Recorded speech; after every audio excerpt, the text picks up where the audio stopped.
He's speaking about the alchemist who could change silver to gold and so on, and tin into gold, into copper, whatever it may be. He says that the alchemist needs many chemicals, many tools, many things, many procedures. Unless he has whatever's needed, the various chemicals and the various tools to bring about this conversion process.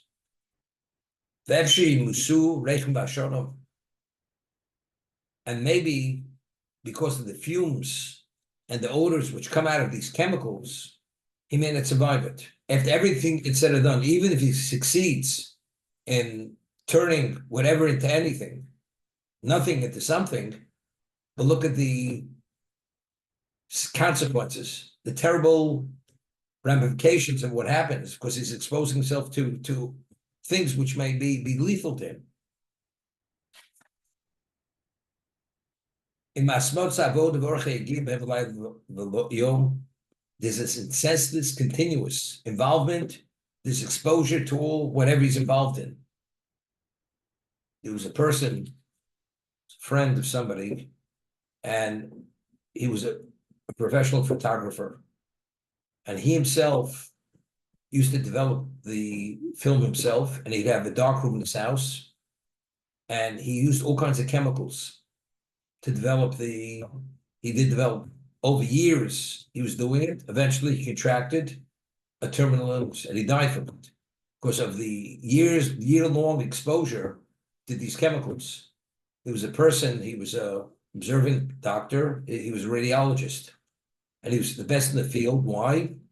Because he was able to, when he did the radiology of the person, he didn't take precautions to protect himself, because he had to feel the person's body exactly where to put the radiation should go and the x-ray should go. And as a result of that, he exposed himself for an extended period of time to radiation. Eventually contracted cancer and he died. But he's the expert, he's the best, he's the this. Everything has a downside to it. So when you engage in anything, even if it's something which may be profitable, or you may succeed, there's always a negative side to it, maybe. However, the person who has faith in God, and he's confident that God will protect him, or whatever happens, it's because it's meant to be, because that's what God wants. And his heart is secure that whatever he finds is meant to be, regardless.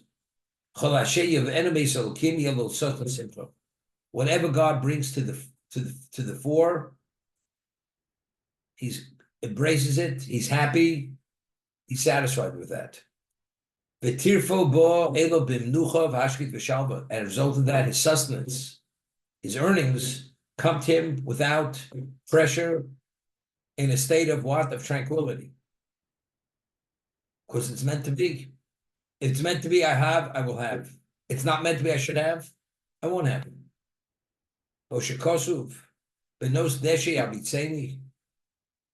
King David says in Psalms that in the fields of vegetation, I will bask.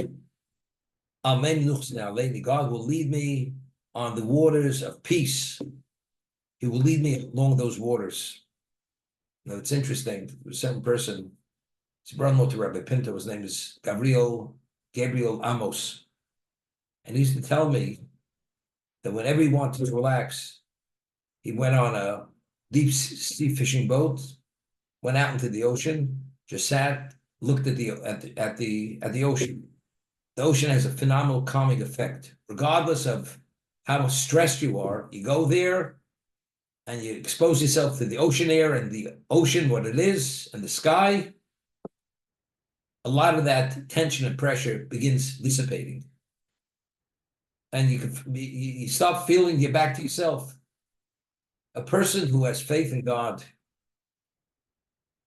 he doesn't have the pressure. Doesn't, because whatever happens, he internalizes it. It's not the end of the world. You miss a deal. The Talmud tells us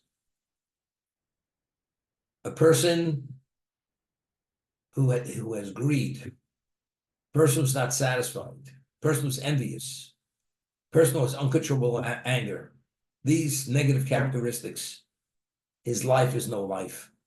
He doesn't have a moment's peace. Why? Everything sets him off continuously. He has a tempest anger.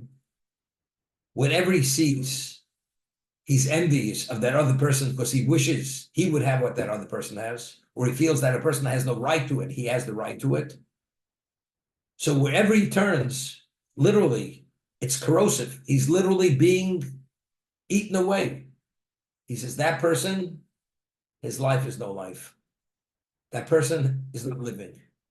He's living a tortured life. But let's say a person's not envious. Person's happy with his lot. He's happy for others. He's calm. He's tranquil. It's a pleasure. He doesn't need acknowledgement. He's humble. I don't need no acknowledgement. People don't say good morning to me. It's okay. They do say good morning. It's also okay.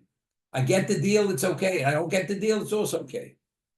It's not the end of the world. That's not why it's all about getting the deal and being acknowledged. That's not what it's about. He's satisfied with his lot. But what is it rooted in? God calls my shots. Whatever's meant to be, it's in my best interest. Even something which is seen as a negative, we haven't seen the end of it.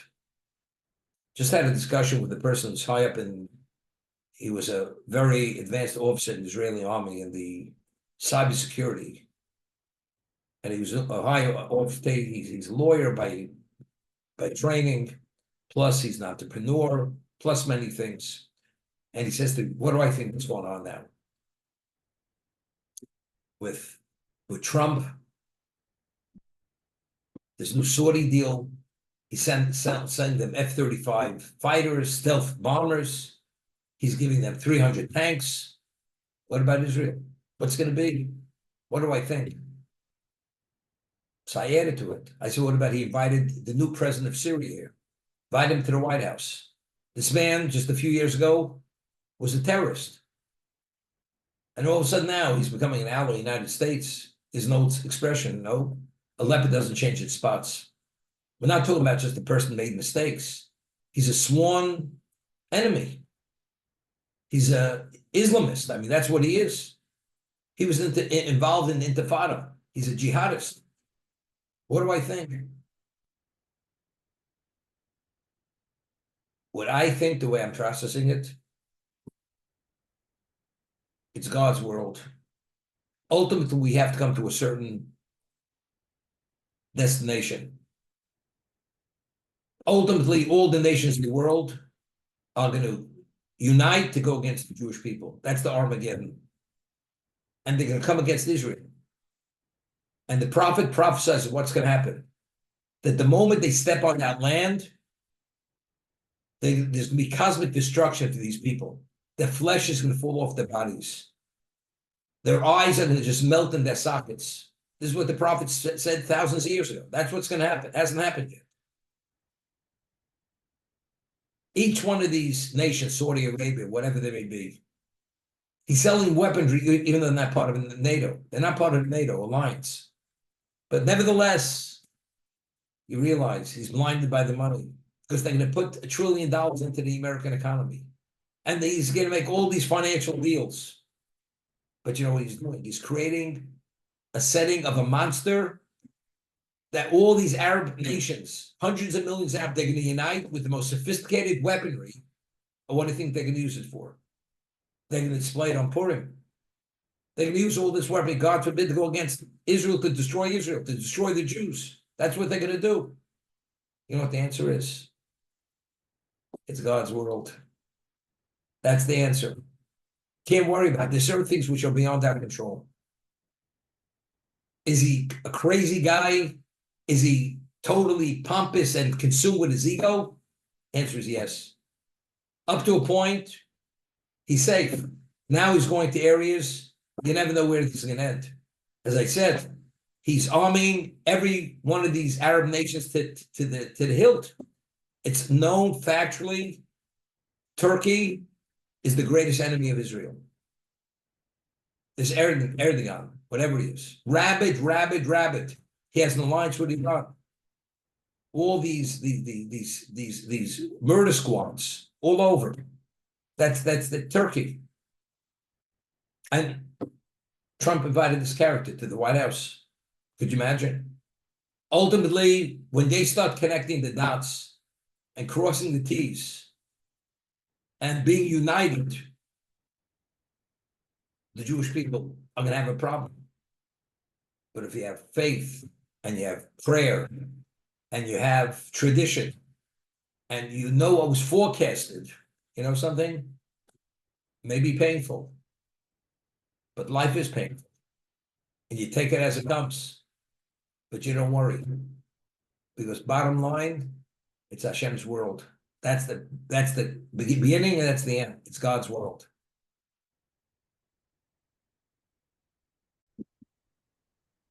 I always say, during World War II, anti-Semitism was not global anti-Semitism. It was limited to Europe. The Middle East, there was anti-Semitism, but not at that level, where they wanted to be annihilation. Today, anti-Semitism has reached a level on a global level. Europe, Northern Hemisphere. Speaking to somebody last night in Toronto. In Canada, anti-Semitism is no better than we have it here in the United States. Maybe even more extreme, more issues. There are more incidents there. So there's no way you could turn. There's no safe haven in existence. You go to Australia. They have anti-Semitism. They burn shuls. They put swastikas. Wherever you turn, college campuses. More or less, but it's all the same.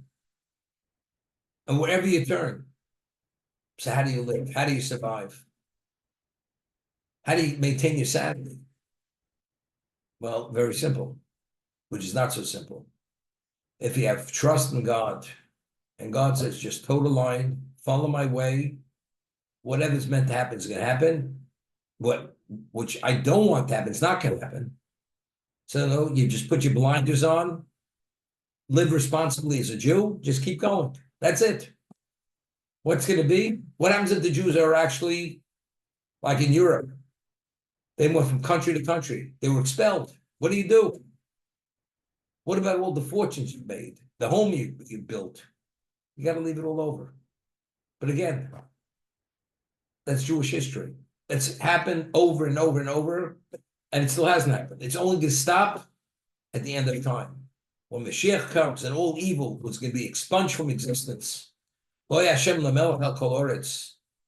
God will be recognized as the sole master of the world. He will be one, his name will be one. Only then will the Jews be recognized for their value. Until then, not so simple.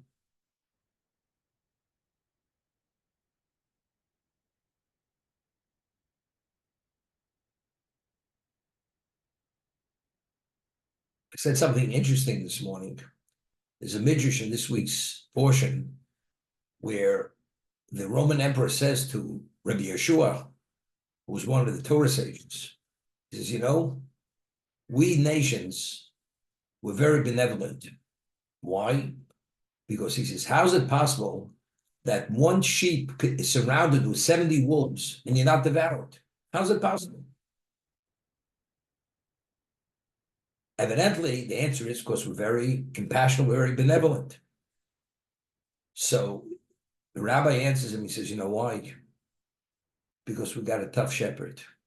Because our shepherd's always watching over us. That's what Rabbi Yeshua said to the Roman emperor. It has nothing to do with being compassionate. Our shepherd takes good care of us and doesn't allow us to be annihilated. But if it would be up to the wolves, there wouldn't be Jews in the world. That's the reality. So the question is this, I asked. Rome conquered the world. Rome is empowered at a level and they're fierce. The Romans were. What does he have to tell the rabbi? We're really benevolent. Why? They destroyed the temple. You read Josephus, there was blood flowing in Jerusalem like rivers. That's how they butchered the Jews. And he says, so we're kind. Because really, you people shouldn't exist. Because you're surrounded with 70 wolves. What does he have to say that? So the way I understand it is every human being has some degree of conscience. You can only behave a certain way up to a point. After a while, because you have a conscience, every human being has a conscience, automatically you have to see it through a lens where it's not as bad as people think it is. Really, you people shouldn't exist. That you exist is our kindness. You understand? We could have annihilated 100%. We only annihilated 80%. We feel, we're really benevolent because we left 20%. Yeah, in their minds, in their warped, distorted understanding of what reality is, that's the way they see it. And that's what the Roman emperor said. That you people exist is only because of our kindness and benevolence. He says that's nothing to do with that. It's the shepherd. And once it's the shepherd makes the determination which sheep live, which sheep die. What's the loss factor? And what's the maintenance factor? And that's God. That's exactly what he was saying. You people are barbarians. You people are evil. It has no relevance to compassion. It's because we have a top shepherd. But a person is a thief. Al Capone. Did he have to what? Did he have to somehow soothe his conscience? The man was a gangster. What? Yes, he did. Because it was known. His wife went to church and he gave charity. And he used to underwrite Mott Street, Little Italy. And, wherever it is, or he lived in Chicago, wherever he lived. Didn't make a difference. But somehow you have to see yourself that you're not as evil as you seem to be. Because otherwise, as a human being, these people couldn't survive. Mentally, they couldn't survive. So everybody has to put some positive spin on his behavior and his being. Otherwise, he couldn't continue doing what he has to do. Camps. Yeah, trains bringing tens of thousands of people a week, 10,000 a week to the concentration camps to be gassed, to be killed. But he also had these murder squads. They would go into communities with machine guns, have the people dig mass graves, and they would machine gun them into the graves, men, women, and children. I think they were called Einsapsen, something like that. It was a German word. They were murder squads. If you read about this, and this is documented, these people, as much as they were evil, to murder men, women, and children, like butcher them like cattle, without any conscience. After a while, they couldn't do it anymore. It started to get to them. A person can only act a certain way as being a human being up to a point. Beyond that point, you could drop a bomb in Hiroshima and Nagasaki. You're not there. So afterwards, even if you see the images, but when it happens, it's like such a devastating destruction. It's like in a moment, it's over. Here they went methodically, town to town, village to village, house to house, and they murdered people. That means they were in direct contact with direct bloodshed at a level of cruelty which is demonic. But even if you're a monster, but still, you're still a human being. You got to live with yourself. And eventually it comes to haunt the person. They had mental meltdowns from this. That's what I'm saying. Even the most evil person, I'm not sure about Hitler, they have to put some kind of positive spin on it that we're still, we at least feed them. We didn't have to feed them. We could give them less. They used to feed the Jews in the concentration horse meat. That's the meat they fed them. We could just give them bread and putrid water. We didn't have to give them horse meat. Well, what are you feeding them? They were your labor source. They worked in munitions factories during the war. They actually made uniforms for the Nazi soldiers. Whatever else you did over there. You were part of the the war machine. That's what they were. What they fed him, what because they were doing righteousness. But it doesn't make, as long as they put that spin on it to demonstrate the humanitarianism, that's all they need. They don't need more than that.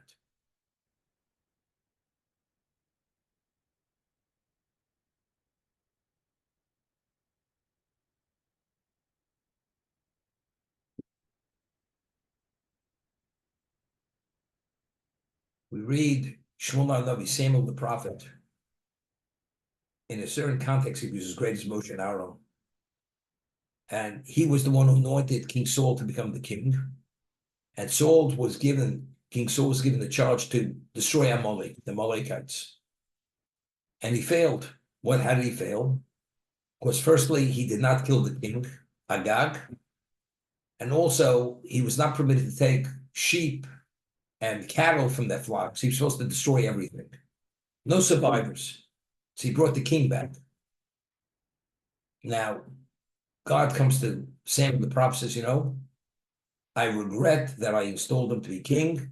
His kingdom is over. He will no longer continue to be king. Somebody better than him will be king. And this is when King David was installed to be the king. And that's the Davidic line. He's the eternal kingship of the Jewish people. Saul's came to the end. Now, Samuel the prophet has to deliver the message to King Saul to show that his reign is over. It's over. Because God's very unhappy with him. And now he brings out Agag. Agag is the Amalek king. This man, the level of cruelty, which is described in the prophets, besides raping the women who were pregnant, they would open their stomachs and tear the unborn fetuses out of their wombs. They were literally monsters, these Amalekites. And could you imagine, Samuel the prophet, as I said, was as great as Moshe and Aaron in a certain context. When you'd look at him, what you would see? You'd see a holy man. He looked humble and meek and helpless. And King Saul is told, bring him out. Samuel looks at him. Samuel takes a sword. In a second, he cuts him in 4 directions, cuts him into 4 pieces, slices him up and down and across horizontally, vertically and horizontally, kills him in the most gruesome way, without any hesitation. You humble, meek, holy person, how do you do this? You understand? If this man represents evil, the personification of evil on the most extreme level, the most pronounced level, and God says this man has to be expunged from existence, destroyed, like Shol puts on a pair of tefillin and eats matzah and with sits the sukkah, as God's commandment, killing this monster who epitomizes evil, it's identically the same for him. Identically the same. Must remove this evil from existence, from the face of existence. That was Shmuel, Samuel the prophet.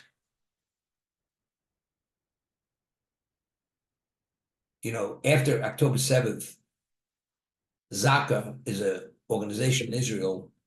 Whenever there's a terrorist attack, they go in and they retrieve the body parts, and they went into that kibbutz berry over there after the atrocities were done. And they went in, and these people are well-weathered people in this field. And people who were already involved for 25 years broke down crying. They never saw such cruelty in their lives. They had little cages where they took little infants and they burnt them in the cages alive. They burnt them alive. And you could see the charred remains of these little children, those 2 little beautiful children. There was a terrorist, he took it with sand and he strangled them to death. Beautiful 2 little children. A level of cruelty not to be, they said they never saw anything like this. And all the years of the terrorists and the bombers, they blew themselves up. They never saw anything like this. This is that level of cruelty. That's what we're dealing with. This is evil on the most pronounced level.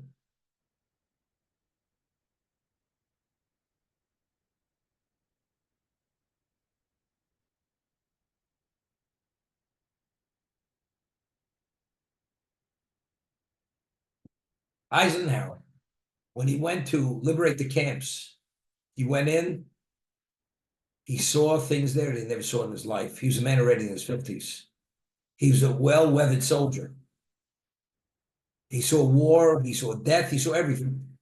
This level of cruelty, inhumanity, he never saw in his life. He was livid.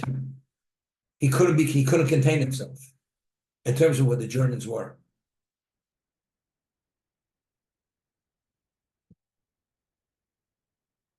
We could delude ourselves. Bottom line, you have faith, you have trust, you have belief, you have tranquility.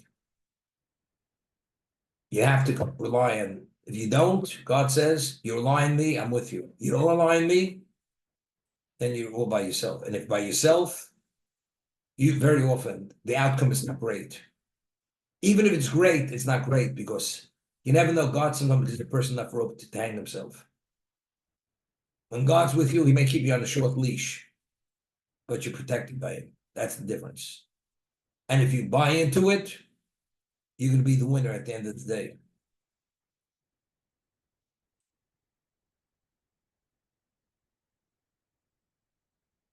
Hashlishi speaks about the alchemist.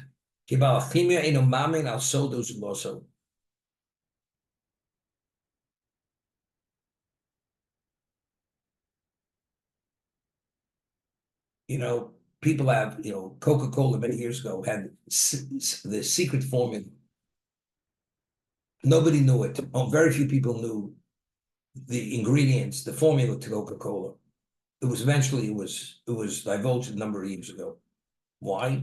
Because if somebody else gets the formula, so then you don't have the exclusivity of it. The alchemist, he believed he had a secret, how he could produce gold out of nothing. So all his life, he was worried and protected that secret. It should never get out. So he was always looking over his shoulder. You never know who could somehow eavesdrop or see or sniff it out. He's always worried.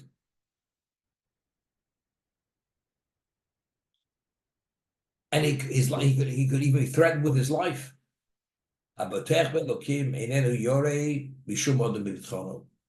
Person who truly fears God or has trust in God, he fears nobody. But rather he glorifies himself, God. He prides himself. King David says in Psalms, my trust is in God. Therefore, I'm not fearful what man will do to me. No fear of man.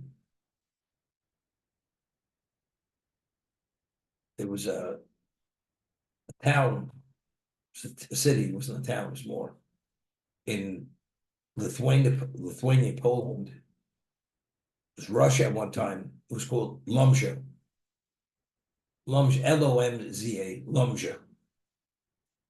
And originally, the chief rabbi of Lumzha, his name was Rabbi Benjamin Diskin. That was his name. And he was a great Torah scholar. He had a son, his name was Rabbi Yeshua Leib Diskin. And as a child, he already was a child prodigy, he knew the Talmud, but at the age of 9, he was already writing responsa, and eventually he became the rabbi of Lumzha. He was his father's successor. And he was a very holy man. He was so holy, he was referred to as the Seraphite. Like you have angels, Seraphites, he was like fire. And people were afraid even to engage with him because he was able to see right through people. He had an ability, he had a holiness. People would tremble in his presence. One day, they get word from the Russian government that one of the generals is coming through the town with his infantry, and they have to be waiting to welcome them into the town. Therefore, they had to scrub the streets, the sidewalks, the storefronts. The city had to be bedecked with flowers to welcome the general. The Russians were rabid anti-Semites. If they saw any level of disrespect in a moment, they could wipe out the whole community. And he didn't know when the general was coming. Because if he should come and he feels the people aren't waiting for him and don't display a sufficient amount of respect, it's enough for him to just destroy the whole community. So the Jews already at dawn, wearing their Shabbos best, were waiting in attention, not knowing when he's coming. And they prepared for him. And he's coming with his soldiers. So he has all what it takes, that if he should want, he could destroy the community. Okay? So Rabbi Yeshua Leib Diskin, the chief rabbi, says to his flock, about 15 minutes before he comes, when you see him coming down about a half mile down the road, call me, I'll come out. So I'll be part of the entourage that's going to welcome the general. Okay? Everybody else is trembling in their boots, was not knowing what's going to happen. Rabbi Yeshua Leib Diskin is calm as ever. He's studying in his study. They knock on his door. He'll be here in 15 minutes. He thanks them. He comes out and he waits in line with all his people. And he's the head of the line. And he's very, very calm. Everybody else, they're tense, uptight. He's calm. And he even has a slight smile on his face to indicate his level of tranquility. And this general, being such an anti-Semite, he was able to detect whether a person had sufficient respect or did not have sufficient respect. And if not, you never know what's going to cause this man to go off the handle. He passes the rabbi, and he sees the rabbi is not standing at attention as everybody else. So immediately he took it as a sign of disrespect. He approaches the rabbi, says, Rabbi, why is everybody else standing and trembling? And you're relaxed, you're at ease. Why? Evidently indicates that you don't appreciate who I am, what I'm able to do. Evidently, that must be the case. And he's getting himself worked up, the general. So Rabbi Diskin says to him, he says, no, in our family, when we feel overwhelming fear, it's part of our genes, we become more calm. This is what he tells the general. That's the reason why I'm at ease. We have a different gene makeup. We have a different genome, my genome and their genome. Therefore, I'm calm.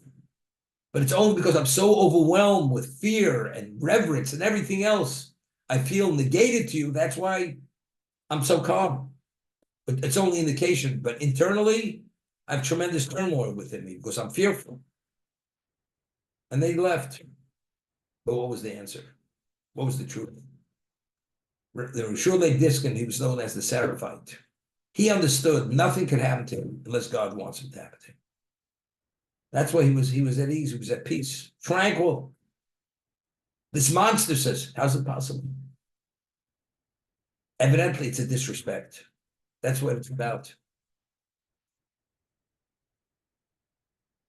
It's going to work out. That was his attitude. If we're not worthy, it's not going to work out. If we're worthy, nothing to fear. And if you rely on him, and he says, if you rely on him, I'm with you. You don't rely on me, and you resort to your own means, then you're on your own.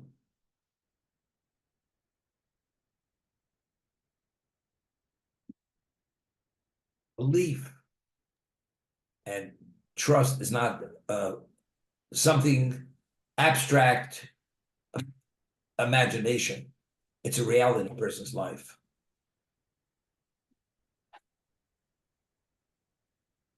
And it's not because, ignorance is bliss, and therefore you feel comfortable. You recognize the danger, but it doesn't make a difference. And one of the Psochim, 3 times a year, Jews had to go visit the Temple Mount. So throughout Israel, all Jews left their properties, they had flocks and herds and houses, all kinds of assets. Do you think they had security system teams that watched over the property they left? So they're open for plundering. You have all the non-Jewish neighbors aware of what the Jews have. they'll immediately, it's not they had impregnable walls which surrounded their homes. So what happens? They leave, the cat's away, the mice will play. What's going to be? So the Talmud tells us that when they left, all of a sudden the Gentile neighbors start sniffing around. All of a sudden they come and you see the house occupied. So they figured maybe this Jew didn't go to Jerusalem to go to the next piece of property. Looks like nobody went this year. Hashem sent angels to oversee the properties. If you have that belief and faith and trust in me, that your whole life's earnings, leave it behind to go to the Temple Mount, to see your master, God says, if that's the case, I will protect everything you have. You have nothing to worry about. And when they came back, everything was intact. Nothing was taken. Because they had that level of faith. And worse to worse, if something should happen, it's not the end of the world either.